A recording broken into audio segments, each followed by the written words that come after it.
I was reading a new essay by Curtis Yarvin this week, and it had some interesting points. It's something that I might eventually turn into a video itself. But one of the overarching themes of the essay was while many different types of people do have to be governed differently, the vast majority of people are just happier in a small, close-knit, very religious, very well-controlled society. Now, this isn't exactly a revelation. This is something that I think most people who were reactionaries probably would have said right off the bat, but I did think that it was funny that someone like Yarvin, who has committed so many, like hundreds of thousands of words to complex political theories, would just come out with an essay that has a theme that's basically return to tradition. And when I ended up pointing this out on Twitter, I had a number of people say something that I've heard quite a bit. I got the old, well, that's all just cope, and we can't actually return to tradition. You can't go back to the past. That's all just living in a fantasy. It was never really like that. You just want to LARP the past, all this kind of stuff. And this is a criticism that I've heard pretty regularly, and it's something I thought would be interesting to do a video about. So in this video, I want to look at the topic of, can we return to tradition? Is that even an option? Is that really just cope? Is that really just delusion? Is that really just idealizing an age that never existed? Or is this something that really can help us going forward? So obviously, to some extent, return to tradition has already been kind of memed into a weird spot. It is itself a meme that has been mocked about like returning to 80s toys. But in general, what we're talking about is returning to a more classical understanding of humanity, a more traditional religious structure, a more traditional family structure, even a more traditional political structure. And like I said, there are many people who are understandably skeptical about this. They'll say, look, you're just looking at a past bygone age with rose-colored glasses. You don't like things about your age, and so you look fondly on a time you never lived in. You only cherry-pick the good things, and really, if you lived in those societies, you'd hate them, and you'd wish for the societies of today. We can only ever really move forward, and we should always look to be progressing. Things in the modern world have generally gone better, not worse, even though we might disagree with some things. In general, it's a better life, and you would never actually want to really return to tradition even if you could. And so in the end, this is all just really cope, and it's not really an option, it's not really a solution. But I just don't think that's the case, and I think there are some flaws in this kind of reasoning, and I want to go ahead and run through those real quick.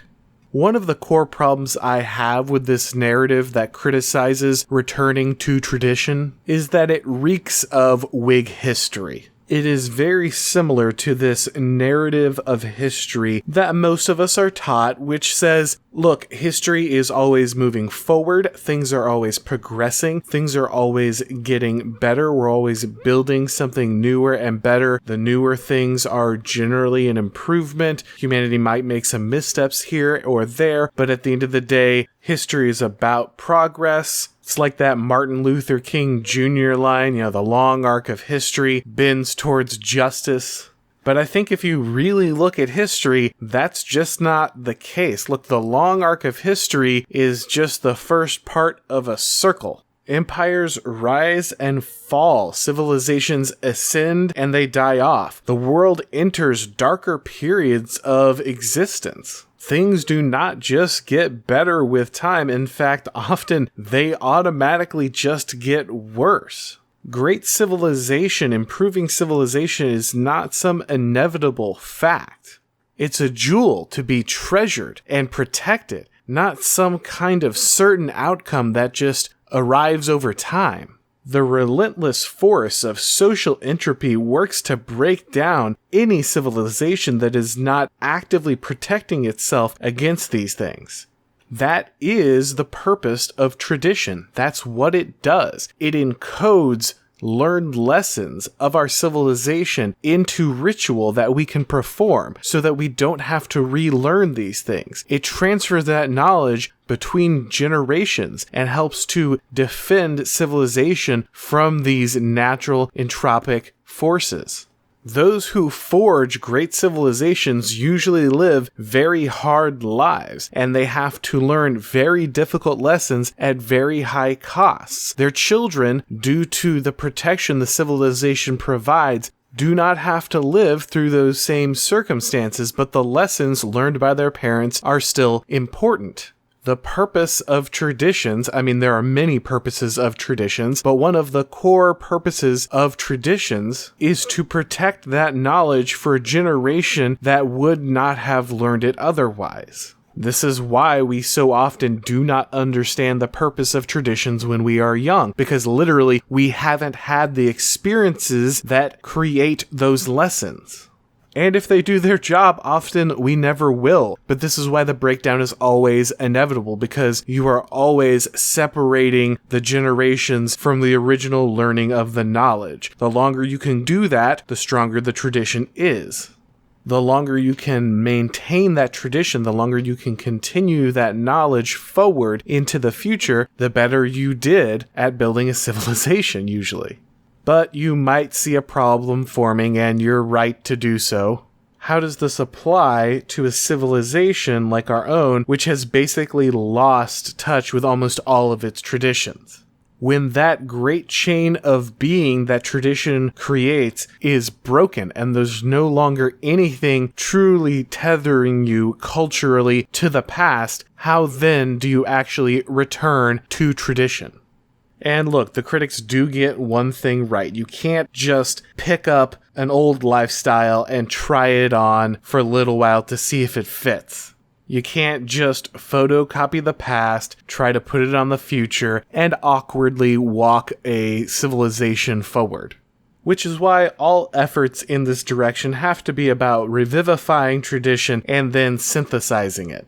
Yes, we are all creatures of our own time, of our own age, and we must live in that moment. We must live in that reality. But we also should not dismiss the wisdom and the beauty of the forms of the past. If we have progressed to a place that is terrible, which I think we pretty obviously have, then the answer is not just more progress. There are many good works of fiction that have reactionary themes that show that humanity can actually go too far, can progress into terrible areas, can become something awful.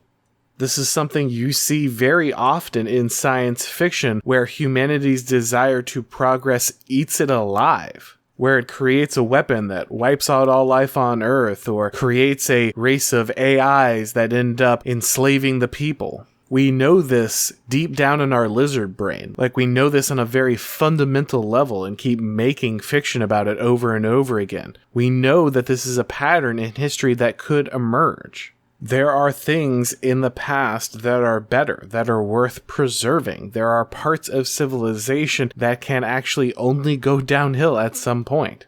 And again, while we all, yes, do have to live in our own time, and it's not healthy to just obsess and just try to awkwardly wear the past like some kind of costume, that doesn't mean that we shouldn't be looking to revivify those traditions. It doesn't mean that we shouldn't be looking to the past, to what was good and beautiful and true, and carry that forward into the future.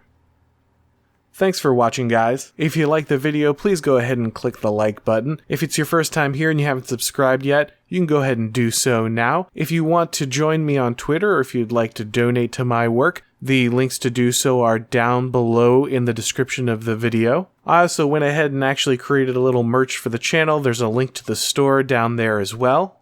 Thanks for watching, guys, and as always, I'll talk to you next time.